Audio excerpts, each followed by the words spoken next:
This is Game Night with Josh Hennig on 97.3 ESPN and the free mobile app. Now, live from the Matt Blatt Kia Studios. Oh, what an attack! What a move! Here's Josh Hennig. Tuesday edition of Game Night on 97.3 ESPN. Josh Hennig hanging out with you. We got a busy show ahead of you today, as you heard Mike Gill mention on the Sports Bench. Not one, but two guests coming up this hour. Josh Booty, the famous LSU quarterback who also tried to play Major League Baseball. He is the host of the Bleav in SEC QBs Podcast. He'll join us coming up at 6:15 tonight. Plus, ESPN radio host Freddie Coleman. You hear him every Monday through Friday night from 9 to 1 p.m. right here on 97.3 ESPN. Freddie and Fitzsimmons is the show. He will join us to get more into the NFL, Super Bowl, Eagles, and more coming up as well.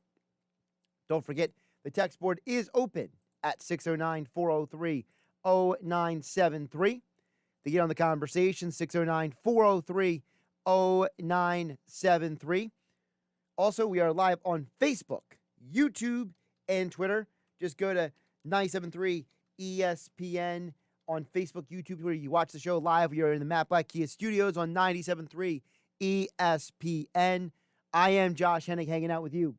And I want to start with this NFL draft talk because this was a topic that was on air and off air today, before, during, and after the Sports Bash today about this Kyle Pitts. If you haven't seen on the website at 973ESPN.com, you probably have seen at some point that, there is a mock draft out there that is all of a sudden pinning Kyle Pitts to the Philadelphia Eagles. And I'm not going to say I love it, but I also am not going to say I hate it either.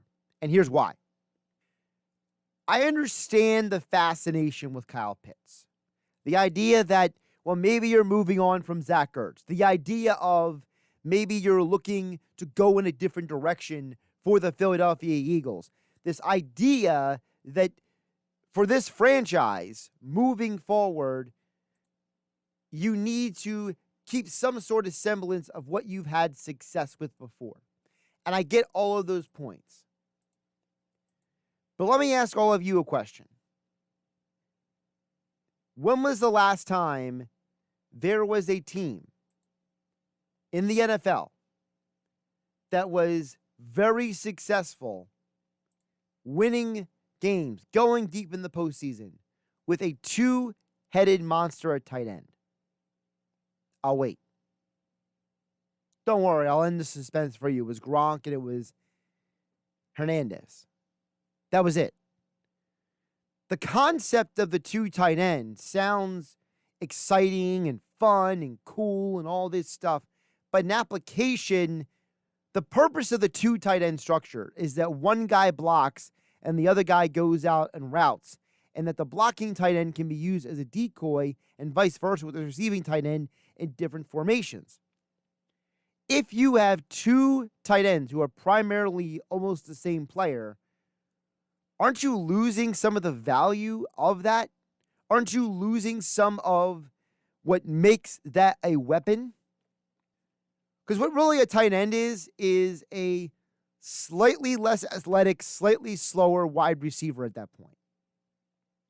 So what you're doing is you're going to say, we're going to line up two guys who, yes, they're both athletically gifted in Dallas Goedert and Kyle Pitts. But they're two guys who are not going to break the top off a defense. They're not going to burn every guy. Just because it's hard to find somebody to guard, it doesn't mean teams will come up with a system to guard them. Listen, you bring two tight ends, that means you only have 5 linemen blocking. You're not bringing a tight end back to block. If you have a running back blocking or chipping, you're weakening the protections.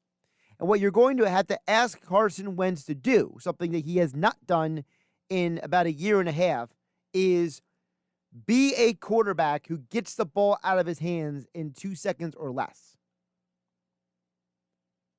So if that's the case, you're not just bringing a different offense, but you're betting on Carson Wentz being able to handle the concept of not being a ball hog. In other words, stop holding the ball for 3 to 4 seconds. Carson Wentz was among the worst quarterbacks in the NFL this year at holding the football and not throwing it. So if that's what you want to bring in a tight end, you want to have 2 tight ends, you want to go 12 personnel, that's fine. But you're telling me that you are going to convince Carson Wentz to stop holding on to the football, stop not going to checkdowns, to stop playing hero ball, and to stop making poor decisions when a receiver might be wide open, but he has to go for the big play, as they call it. You are just somehow going to get Carson Wentz to stop being a gambler all of a sudden. I just have a lot of questions about that whole situation. I really do. And again, I don't hate Kyle Pitts. I watched him a lot of Florida. I'm a big college football guy. I know exactly who he is. I know exactly what he brings to the table. He's a freak athlete. He is physically on the level of, he's kind of a combination of 3 players. He's got the freak twitchiness of Hernandez, who is in New England. He has the length and strength of a guy like Travis Kelce. And he's got the explosiveness in the red zone of a Gronk in his prime. That's what you're talking about in potential. You're talking about a potentially all-time talent at the tight end position. But is that what you really need? Do you really need another tight end? Or do you need another wide receiver? Or do you need another offensive lineman? Or do you need more defensive help? But let's be realistic. When I watched the Philadelphia Eagles this year, after the quarterback and after all the injuries, I had some serious questions about the secondary, the defense of depth. We know they have guys who can rush the passer, and we know they have guys who can play defensive line. But outside of Alex Singleton, who really plays defense for this team? I have a ton of questions about this team when it comes to a lot of things that have nothing to do with the tight end. I don't hate the idea, but I just have a lot of questions. Josh Hennig here on Game Night on 97.3 ESPN. Game Night being brought to you by my friends over at weightliftinghq.com. Weightliftinghq.com is your home in South Jersey for all of your health and fitness equipment. They are located right online. So you don't have to go to a store. You don't have to go window shopping. No. You can shop right on your phone or your computer and deliver the equipment right to your home and help get you set up to help you get started immediately. Bench and squat racks, kettlebells, dumbbells, cardio and fitness machines, resistance bands, whatever you need to meet your health and fitness goals and to work out from home, weightliftinghq.com is there to supply you the equipment you need. Listen, maybe you're someone who doesn't feel comfortable going back to the gym yet, or maybe you're somebody who has a gym membership, but you can't get to the gym enough because you are busy at home. You're working, you have kids, whatever's going on. weightliftinghq.com can deliver the equipment to your home so you can work out from home and never have to go to the gym unless you really want to. weightliftinghq.com. Use the code RADIO10 for 10% off at checkout of your entire order. That's RADIO10 at checkout for 10% off your entire order at weightliftinghq.com. 609-403-0973 is the text board. Again, the conversation. Also, we are live on Facebook, YouTube, and Twitter, 973 ESPN. You can watch the show live here in the Matt Black Kia studios on 97.3 ESPN. Of course, don't forget, still to come on the show, we have Josh Booty, former LSU quarterback, former baseball player. We'll get into him about what's going on with the SEC quarterbacks. He is the host of the Bleav in SEC QBs Podcast. Also, Freddie Coleman from ESPN Radio will join us as well at 6:40. Don't forget, we do have my FanDuel Sportsbook Pick of the Night coming up in just about I would say about 30 minutes from now, we'll get to that as well here on 97.3 ESPN FM, 97.3 ESPN mobile app. And don't forget, 97.3 mobile app is free thanks to First Bank of Seattle City. All your Sixers, Flyers, Eagles, and Phillies coverage on the website, 973ESPN.com. Also on the 97.3 ESPN mobile app. You're listening to Game Night with Josh Hennig on 97.3 ESPN and the free mobile app. Josh Hennig here on Game Night on 97.3 ESPN, live on Facebook, YouTube, and Twitter, where you can watch the show live. Also, you can check out the 97.3 ESPN mobile app. You can watch the show, you can listen to the show anywhere you are in the world. And joining us right now on the Boardwalk Honda Hotline, he played quarterback at LSU. He also was a Major League Baseball prospect with the Miami Marlins. Well, now they're the Miami Marlins. Back then they were the Florida Marlins, is when Josh Booty played for them. He joins us right now on the Boardwalk Honda Hotline. He is the host of the Bleav in SEC QBs Podcast, a part of the Bleav Podcasting Network. Josh, how you doing today? I am doing awesome, man. I appreciate you having me on the show. And, yeah, it was the old school Marlins back in the day, in the 90s. Yeah, and that people forget that when the Marlins came first on board, that was one of those things. They would the cool fluorescent, green, aquamarine looking uniforms. The 90s were a weird time, man. Yeah, it was awesome. We had when I signed Renee Latchman, these are great baseball guys, and Jim Leland came along. It was just an amazing time for baseball. The Braves were always the leaders in the division, and they had, Maddox and Smoltz and Avery and Chipper Jones and Terry Pendleton. Terry ended up coming over to play with us a little bit, and I learned a lot from him playing third base. But, it was a fun time, and I was right out of high school, and it was a blast. But, man, I'm a football guy, brother. My dad's a football coach, so I got back into the football stuff and still so interested in football and talk football all the time. So it's my first love for sure. I hear you, man. And listen, I'm so glad you're here because I want to talk about some of these SEC quarterbacks because I feel like there's been such a huge shift when it comes to the NFL. Back in the day, it used to be if you were a quarterback from the SEC, it was like, is that guy really going to play in the NFL? And now it seems like every year they're producing multiple prospects. So in your eyes, let's start here. What has been the greatest growth and evolution from Tim Couch back in 1999 to these guys we have today? Well, Tim, took advantage of a wide open spread offense that Hal Mummy ran back, in the late 90s. And he was such an amazing player. He had arm trouble in the National Football League. I was a backup of Tim's 3 years in Cleveland.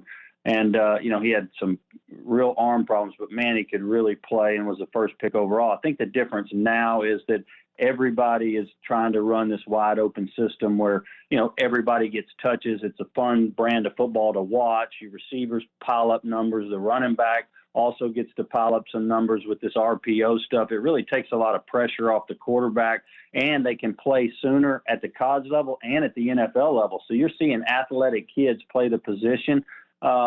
Used to be you'd have to be 6'4", 6'5", a howitzer for an arm.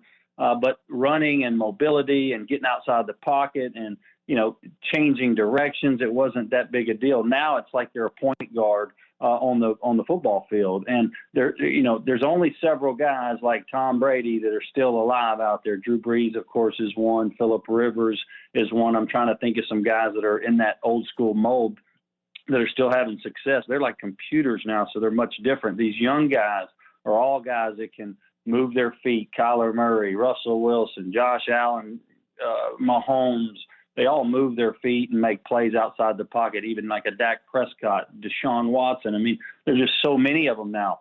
And so I think the NFL is looking for guys that can really put pressure in so many different ways against the defense and can play early, because they're paying them a lot of money, especially if they're the first-round guys to play. So I think that's the difference, is that everybody's trying to do it now in college. Back when Couch was playing in the 90s or even before, like when Aikman was playing and Manning was playing, I mean, there just wasn't that many wide open offenses at the college level. Now it goes all the way into the high school level, and they're throwing the football like crazy.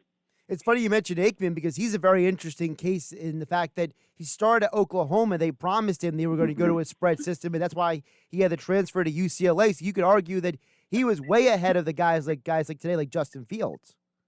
For sure. Troy Aikman is one of the, best prospects to ever come out. If you really look at probably the top 5 or 6, and kind of leads into Trevor Lawrence this year when you talk quarterbacks, but the Elways of the world, the Troy Aikmans of the world, the Peyton Mannings, the Andrew Luck, and now Trevor Lawrence. I mean, in my lifetime, since I've been old enough to collect a football card or baseball card, those are the top 5 guys that are coming out where you go, they can't miss because of their character, their size, their athleticism, their arm strength. It's just now when you look at the full covered of prospects, a lot of them can do a lot of different things. Back in the day, it was you had that top guy, and then maybe everybody else was just a shade smaller, not as good an arm. Now it's like, man, you just don't know. Justin Fields could end up with an unbelievable team and throw the dog out of the football like Justin Herbert did this year, and he could have tons of success his rookie year, and then you could land and have to sit behind a couple years like Jordan Love's going to have to do with Aaron Rodgers and not play. So I mean, just kind of depends on where you land, where you fall. Do you have the opportunity or not, and then can you make the most of it? Josh Booty joining us here on the Boardwalk on the Hotline here on 97.3 ESPN. You can follow on Twitter at JoshBooty10. Also check out the Bleav in SEC QBs Podcast. And, of course, he's also launching the new social change app. We'll get into that in just a bit as well. Josh, I want to ask you about a couple of the quarterbacks who are coming out of the SEC this year. And I want to start with Mac Jones. I feel like he's the biggest surprise and the fastest riser. I've been hearing and reading from everyone that he has impressed a lot of people at the Senior Bowl. There's a lot of teams that are now looking at him as a first-round pick. What has been the key to this guy's evolution? Because it feels like his rise is a little similar to what we saw, not the same, obviously, but a little similar to Joe Burrow. Yeah, it is. The guy's made great decisions. He was flawless all year. Sarkisian did a good job, the play caller there at Alabama that's now the head football coach at Texas. Known him forever. He just thinks the world of him. He's a heady player. He's still got that baby face. So you, as a scout, I'm thinking, okay, or front office guy or coach, I'm thinking, okay, he's got a lot of potential, but yet he's still not even got hair on his face. He can't even grow a beard. I mean, he's accurate, good downfield thrower. He played against, at Alabama, you play against the best players every day in practice in college football. Like it or not, Alabama's the baddest of the baddest. And so he's gone up against those defenses year in, year out, day in, day out. And Saban is bringing a lot to the table. And they always got, first rounders on the defensive front, at the linebacker position, at the defensive back, in the defensive backfield. So every day he's having to play against some of the best players in college football. I mean, you can't get more closer to the NFL than a practice at Alabama. I would think that it would be harder than a Senior Bowl practice in a lot of ways, to be honest with you. That's how good they are. That's how many prospects they are. So if he can do it in practice, I don't even worry about the games as much as practice, because that's where he's going to face the best defense that he faces all year and in practice every day. So I like that about him, because he's had to compete at a very, very high level since he stepped on campus 4 years ago. And now he can transition to the NFL a lot better than some of the other kids that hadn't had to practice at that level and go up against Saban's defenses every day in practice. Another quarterback coming out of the SEC is Kyle Trask, and he's a very interesting case to me because we haven't seen a ton of Florida quarterbacks come in the NFL and have a ton of success. It's been a far few and in between. Most of the guys who've come in have been more like Rex Grossman than they've been like anybody else. So what is about Kyle Trask that makes him different as an NFL prospect, and how does he, in your mind, project to the NFL level? Well, because he's big and he's tough, he's physical, he can move. He showed a lot of pocket presence. He throws guys open. He had a couple of great players. I mean, Tony and Pitts, the receiver and the tight end there, could both be first rounders, which was a huge, help to him. But at the same time, Mullen understood what he could do with this guy, and he threw for a ton of yards. I mean, he set all the Florida passing records, single season stuff. His completion percentage was way up there. I just like him a lot. I don't know if he's an absolute game changer at the next level, like a Matt Stafford or like a guy that, can throw like a Josh Allen. I don't think he can do that kind of thing, but I do think he's tough, competitive son of a gun that you can get a lot of good years out of. And whether he's going to be a star one day or not, I don't know. He finished a little slower than I expected. They lost to LSU. He had a bad game against Bama, threw the 5 picks or whatever. But I do think that him being 6'5", 230, and tough as a pine knot, he's had to endure a lot of stuff too. I mean, he didn't play for a long time. He was a backup in high school football. I mean, you could tell he wants to be good, and he's given it his everything. So I like that about him. And Mullen talks really highly of him. So and Mullen knows QB, so I like him. Yeah, of course, when people forget Mullen coached Dak Prescott at Mississippi State. Like you said, he does know his QBs. Josh Booty here on GameNight on 97.3 ESPN. Don't forget the Bleav in SEC QBs podcast. Follow Josh on Twitter at JoshBooty10. When you look at the other quarterbacks coming out of the SEC, they're not as big names. They're not as high profile as some of these other guys. But, Kellen Mond, Felipe Franks, what do you think those guys have to offer at the NFL level? Well, I like Felipe Franks. I don't think he's a first rounder at all. One of my buddies is his QB coach out of Orange County, California, and he really likes kind of how he's progressed as a player this year at Arkansas, and then after the season, just in workouts and leading up to the draft and the Senior Bowl. He thinks he's a big old tough, strong arm guy that can get it done. I see him as being a backup for several years in the league and maybe getting a chance in 3 years. Kellen Mond, athlete. I know his dad. My dad and his dad are friends. San Antonio guy. I think in some games he's got to get more consistent. He wasn't accurate in several games. It really hurt him, and then he'd come back and have a great game. So he was kind of riding a roller coaster all the time. Their team had a much better year. Jimbo is a wonderful coach, so he's had to work his butt off to learn everything that Jimbo. He's like a QB whisperer too, like Dan Mullen. So it's like I like the fact that Kellen Mond has played for Jimbo, and he's going to be a good pro. I just think he needs to get more accurate and more consistent. And being in a pro environment, he's going to have to be, or he won't be around very long. So he's got to be a little bit more accurate to be a real good pro. Josh, tell me about the Social Challenge app. Yeah, I'm launching an app. Me and my brother are launching an app with some real good friends at the Super Bowl, and it's called Bula, B-U-L-A. So it's bula.fun on the website. We hadn't launched the app till Friday, and it's a challenge, kind of anyone, anytime, anything.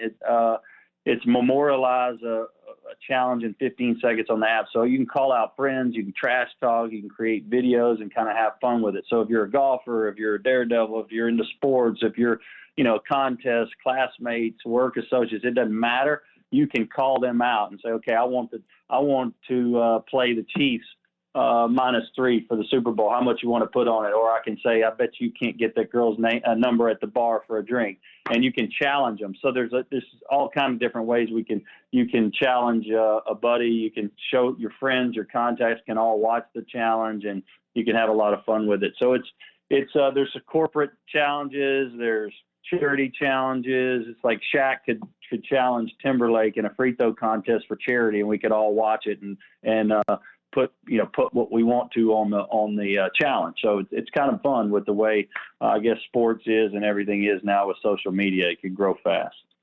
And that's B-U-L-A, correct? B-U-L-A. Yep. Bula. Bula app. There it is. The new app from Josh Booty over here on GameNight on 97.3 ESPN. Before I let you go, I have a question for you because you played football, you played baseball. And it's one of those things where if you ask people, depending on their background, they're going to give you a different answer. But you played both sports. I feel like you are very qualified to answer this question. What is harder to do? Is it to be a winning quarterback in the NFL, or is it harder to be a successful hitter in the major leagues? Ooh, that's a loaded question. It really depends on your skill set. I think if you're a big, strong, tough, physical guy with a great arm, playing in the NFL is doable. There's a lot of learning to football that people don't understand, and it's like studying for a midterm test every week that you play a different opponent. And there's just a lot of speed and athleticism involved. In baseball, the ball's coming fast. It's hand-eye coordination. You can't have any holes in your swing. You've got to be patient. It's an everyday thing. It's so difficult to hit major league pitching unless you've got kind of that hitting gene. And that comes with a lot of work, a lot of practice, seeing a lot of different pitches and getting comfortable and accustomed to standing in the box and seeing some heat, And so I don't know, hitting the baseball is really, really difficult. I think I'm kind of the athlete guy. I was a raw baseball player, great defensively, but football kind of came a little easier to me. I could sidestep a guy and throw a 9 route with the best of them. But in baseball, man, if a guy's throwing 98 with a slider like John Smoltz, I faced him, Pedro Martinez, balls moving like crazy. That's a tough deal to do unless you really understand hitting and can lay off breaking balls and all kinds of different things. So I don't know. It just depends on the skill set, to be honest with you. But baseball was tough.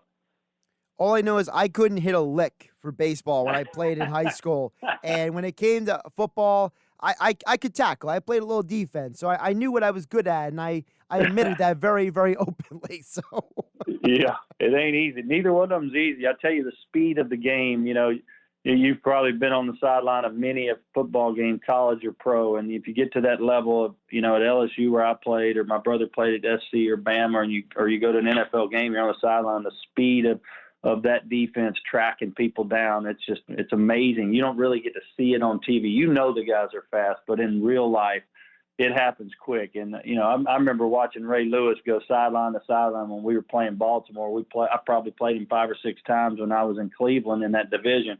And I can just remember him going sideline to sideline, tracking guys down. I'm like, that guy is an absolute monster. No one wants any part of this guy.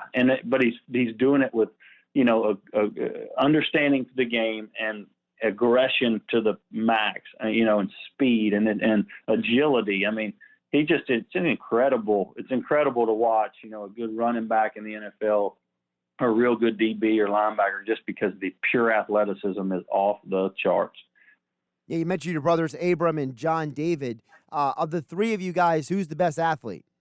Oh, that's a good one. I have a 4th brother, Jack, that might be the best athlete out of all of us. He wasn't as tall, but he could run the football. He was a quarterback too. But Abram broke national receiving records in high school at Evangel where we played, and no one could guard him. He was an all SEC player at LSU. He was so good. He had back problems when he tried to make it into the NFL. But I don't know. JD had the best college career at SC. So I don't know. I was the only one to play 2 sports, so I mean, I can't say it wasn't me.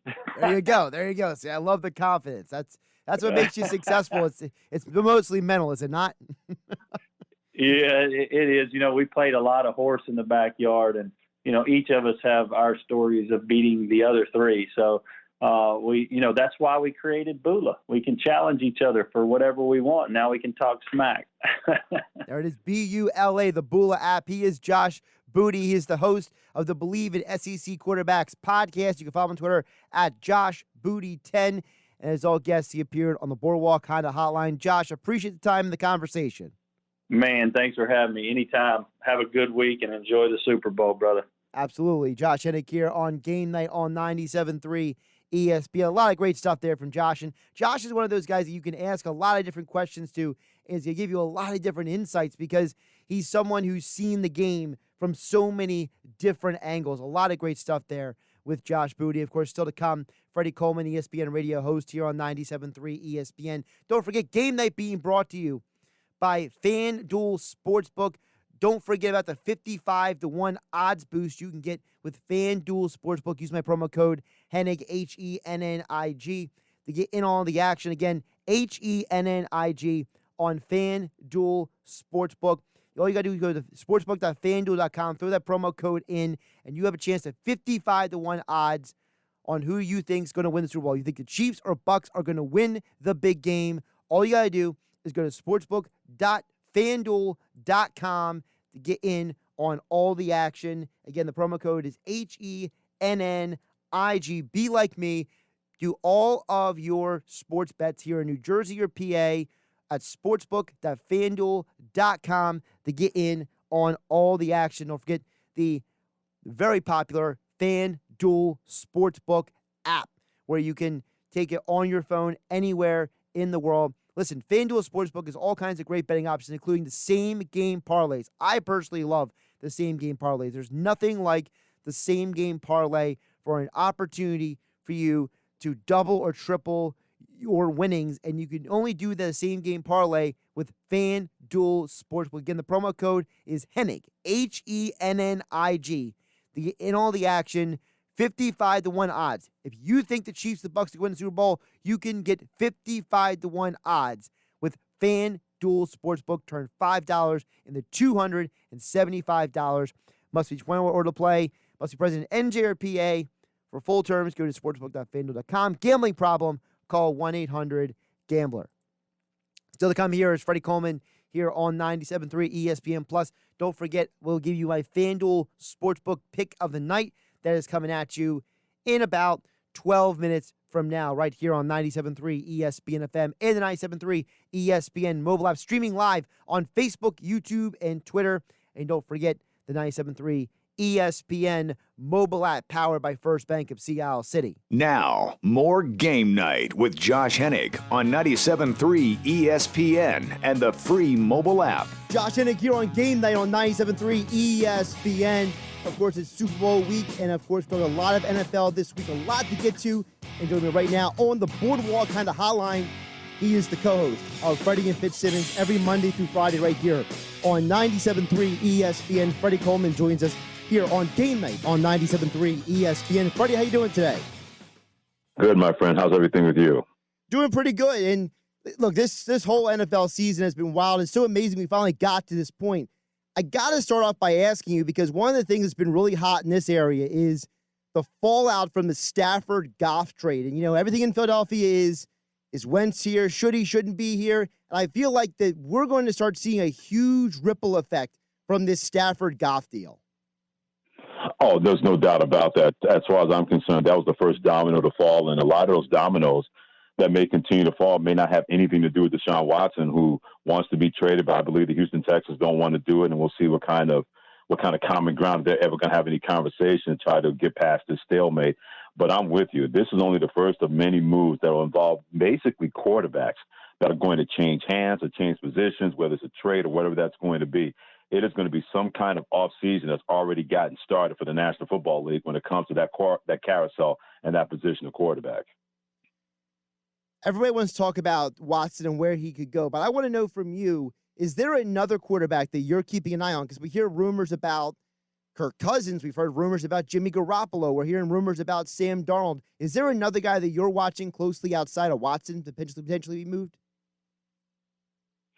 Well, I hate to bring him up, but Aaron Rodgers of Green Bay, because I still believe that he wants out of Green Bay. I still firmly believe that if he could find a way that if the Packers don't give him what he wants, then he could use that as a ploy for him to say, you know what, move on from me. You already drafted Jordan Love last year, and I guarantee you he has not forgotten about that. When it comes to Aaron Rodgers, he may say, you know what, I'm going to go somewhere else and show you guys you should have treated me a lot fairly, even though Aaron Rodgers had power church and stayed in Green Bay for God knows how long with that organization. But whatever is there between him and the upper reaches of management, there's still some kind of potential disconnect that could be there. I'm still keeping an eye on that situation and wonder, okay, what if they decide to move on from him, or what if he leaves them with no choice that they believe they have to move on from him? I'm keeping an eye on that situation to see how that develops in Green Bay, whether he stays or leaves the Green Bay Packer organization. You mentioned the disconnect between the Packers and Rodgers, the disconnect between Watson and the Texans. Is there something going on? Is there maybe a change going on in the National Football League where there is this disconnect between the superstars and upper management that could potentially lead us down the road to maybe see a little bit more, how the athletes are empowered the way they are in the NBA? I think it's different in terms of, I don't know if we're actually going to see that to that level. NFL owners are going to ever allow players to have the kind of contract Deshaun Watson has, where there's a no-trade clause. Mark my words, there are going to be plenty of GMs and owners that are not going to allow quarterbacks to have that, because they're going to say, Tom Brady never had with the New England Patriots. Why should we give that to you? And that guy's won 6 championships. So I think it's not going to be a cycle kind of thing where we see that. But I will say this, more than ever before, if a quarterback believes an organization is not doing things the right way or going about it the right way, he's going to exercise the option to say, I don't want to be here anymore. See what you can get for me. Or if you're a team on the other side, look at Jared Goff. 2 years ago, he had the Los Angeles Rams in the Super Bowl. 2 years later, they had no faith in him. They decided to go older with Matthew Stafford, believing he was that piece that Jared Goff was never going to be. So I think you can see both of those situations happen because more than ever before, the NFL is no longer a week-by-week league. It is a second-by-second league, which means that anybody who believes they're safe, you may not be as safe as you think, whether you're a coach, and especially whether you're a quarterback where you believe you're there, and they may be looking for somebody else to believe that you can't get the job done. Freddie Coleman joining us here on the Boardwalk on the Hotline here on Game Night on 97.3 ESPN. Of course, you can catch Freddie every Monday through Friday night, 9 a.m. to 1 p.m. right here on 97.3 ESPN. He and Ian Fitzsimmons do a great job. You want to catch them. For those of us who drive home, for me, it's a 45-minute drive late at night. So for those of us, he is the voice of our drive home. So, Freddie, you are a very listened-to guy here in South Jersey. And speaking of South Jersey, we got that Philadelphia Eagles thing in our backyard. Carson Wentz, Jalen Hurts, Nick Sirianni. It's turning into a nice little soap opera over here. What are your thoughts on it? Well, soap opera is a great and accurate description for what's going on with the Philadelphia Eagles, really since towards the end of the regular season where we are now. But one thing I can't wait to find out is how's Carson Wentz, because I haven't heard anything about what he thinks about the new coach. He hasn't said anything publicly, at least what I have not seen. I want to know exactly what's going on with him because it's going to have to be a quarterback competition between him and Jalen Hurts. He has too much of a contract that teams are not going to trade for. So the Philadelphia Eagles are stuck with him because they believe that he deserved that contract then, even if they don't believe he deserves that contract now. But I want to see how Carson Wentz is going to fix Carson Wentz because this is not just a Coach Sirianni problem. It's not whoever you bring in as offense coordinator. Wherever Carson Wentz has to go to get back to the Carson Wentz we saw when he was an MVP, about to be an MVP winner before he tore his ACL during that Super Bowl year. He's got to find a way to get back to that, and only Carson Wentz can do that. You can get as much coaching and as advice as you possibly can receive of your Carson Wentz, but he's got to figure that out. And if he can't figure that out, then it's going to be a whole new set of problems and distractions for a new head coach to deal with in Philadelphia with a guy that has that kind of contract that you can't get from underneath, but he can't find his way back to being the kind of quarterback you thought he was going to be when you decided to give him that kind of money. And Freddie, that's the strange thing because literally the only thing we've heard from Carson Wentz since December 25th was a social media post endorsing Rodney McLeod to win the Walter Payton Man of the Year award. He hasn't talked to the media. He declined to speak to the media. This is the guy who hasn't posted anything on social media. It's got to be the strangest thing I've ever seen in 2021 to have an athlete who just is gone completely silent everywhere. That may not be a bad thing because maybe Carson Wentz says, you know what, I need to just dial away from everything and everything. Maybe he needs to find that peace of mind where he can just focus on football quarterback that he believes he can be. There are all those distractions that he was causing, that he was uncoachable, that he didn't take the demotion well, that he was trying to orchestrate different things in the locker room. Whatever that's out there, whatever was said, maybe it's a good thing that Carson Wentz has not had any kind of communication with anybody, whether it's social media or teammates, or anybody else in the organization, whatever that is. So if that is going to enable him to find his way back to being the kind of quarterback that the Eagles believe that he used to be or that he can, it turned out to be that was the right thing for Carson Wentz. It is strange. I get it. So 2021 where everybody wants to be known or want to put their thoughts and processes out there for everybody to see and hear. But maybe this is not a bad thing for the health in terms of the football health of Carson Wentz and maybe the football health of the future of the Philadelphia Eagles going forward. Freddie Coleman joining us here on the Boardwalk on the Hotline here on Game Night on 97.3 ESPN, co-host of Freddie Fitzsimmons. You can catch him tonight starting at 9 a.m. here on 97.3 ESPN. Freddie, obviously it's Super Bowl week. I would be remiss if I didn't ask you about the big game. And to me, the biggest matchup is not Brady Mahomes. It's not Kelsey and Gronk. To me, this game comes down to one thing. This is Todd Bowles versus Eric Bieniemy, Freddie. Yep, and you can also use the same thing by saying this is Nolo versus Byron Leftwich on the other side, because which defensive coordinator is going to win that chess match? And Todd Bowles has done a terrific job as a defensive coordinator, especially ever since the whole thing that happened in the first half. Tyreek Hill was running rush out over his team. This team has not lost a football game Tampa Bay since then. Its defense has played extremely, extremely well. But look how the Kansas City Chiefs defense has played, especially in the playoffs. They've been terrific as Knows done a great job pressuring the quarterback, making big plays, and getting that defense off the field and getting the ball back to the offense. So I'm with you. Todd Bowles versus Eric Bieniemy on one side. That's the matchup to look out for. But you can say the same thing as Steve Spagnuolo, the defensive City, and Byron Leftwich, the offensive coordinator, on the other side for the Tampa Bay Buccaneers. You can use that whole thing for both of those guys, all four of those gentlemen that are going to determine this game, maybe even as much, if not more, than the players on the field for both Kansas City and Tampa Bay. It's ironic because of the fact that, Todd Bowles and Eric Bieniemy are both guys who interviewed for jobs. They didn't get jobs. Now they get the biggest stage to showcase to everyone, hey, we are somebody who should be considered. And Byron Leftwich as well. I mean, that guy is a guy who's an NFL lifer at this point. He's played in the league, he's coached in the league. So you have some high-profile guys getting opportunities on the biggest stage to showcase their chops to the rest of the world. Well, hopefully any coaching opportunities that may come next year, that whoever's in charge of that is going to pay attention to exactly what you said, what we're hoping to see, or what we think we're going to see in this game on Sunday, because to me, it is absolutely criminal that Eric Bieniemy wasn't considered that strongly for coaching openings in the National Football League. And you can say whatever you want about why it didn't happen, that, well, maybe it's because of his skin color, maybe he's too associated with Andy Reid, whatever that is. But we've seen other guys with less of a pedigree than Eric Bieniemy become head coach in the National Football League.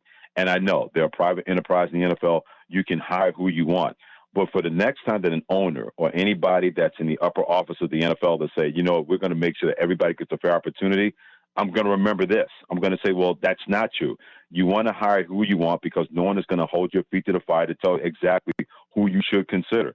So that's not a shame thing. That's just being realistic from that standpoint. But I'm not going to try to hear from any owner who says that we want a level, even playing field. No, you want a level, even playing field if it's going to benefit you, not if it's going to benefit anybody else who has a track record that we've seen from Eric Bieniemy, what he's done with this offense. And yet he goes on interviews, and they didn't even think about hiring him. They brought him in to make sure they filled the quota, to make sure they were going to at least interview a minority candidate. But it is that he did not get full consideration when other guys who weren't even on anybody's radar, but they wanted getting head coaching jobs, or Eric Bieniemy, the offensive coordinator of Kansas City. And just to follow up on that, I'm also curious about the fact of there were more minority executives hired in this cycle than there were head coaches. Mm-hmm. And well, listen, that's a great thing. There's more diversity in the front office. It does feel a little strange that you have organizations that were more willing to give these types of candidates opportunities in the front office instead of a position that we've talked so much about, which is the coaching position of a football team. Yeah, that's a great point, because that was something that I noticed as well. And I said, okay, is that what they're trying to do?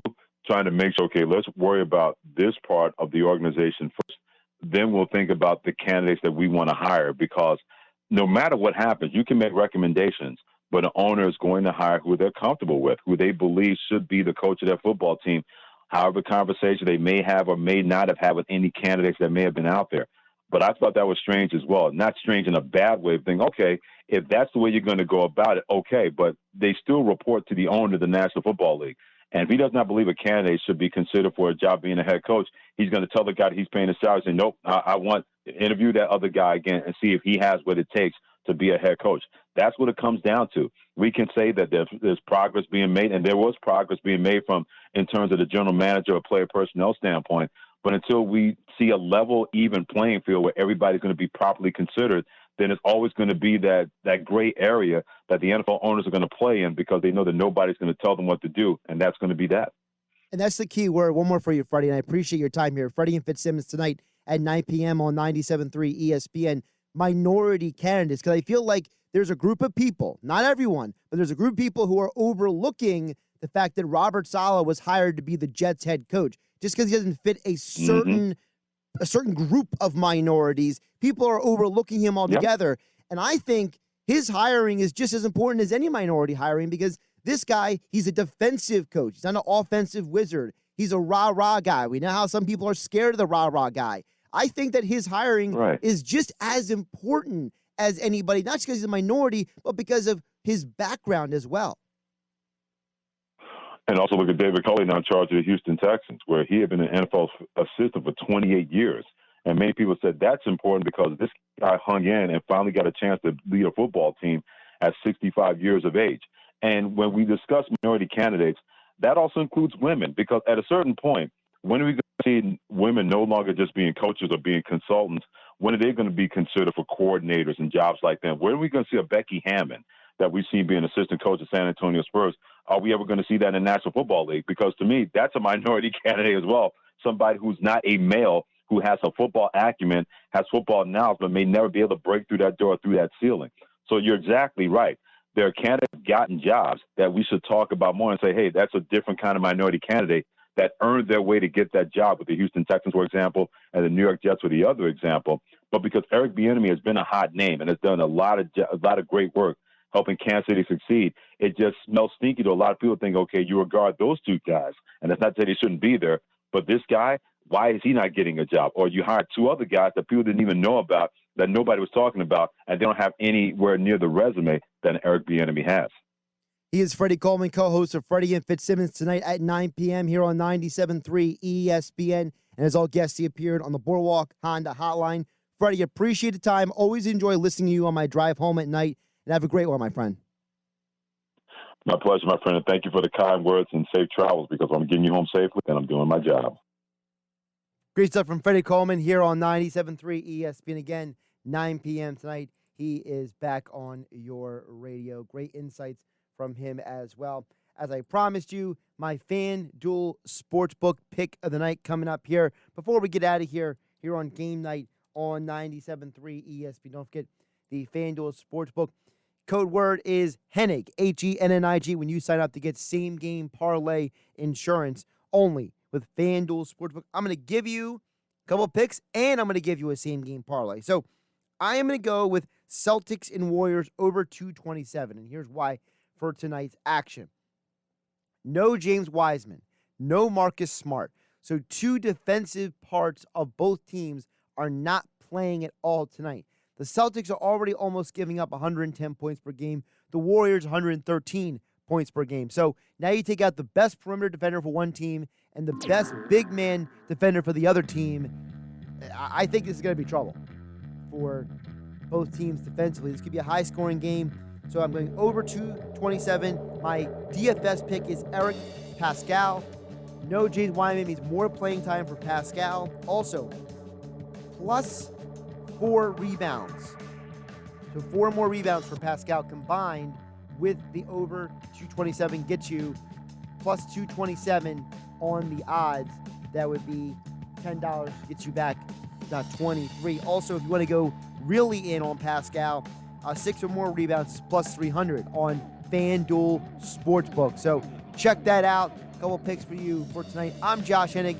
This is Game Night on 97.3 ESPN. Of course, streaming live on the 97.3 ESPN, YouTube, Facebook, and Twitter. Thanks, everybody, for watching. Thanks, Josh Booty and Freddie Coleman, for joining the show.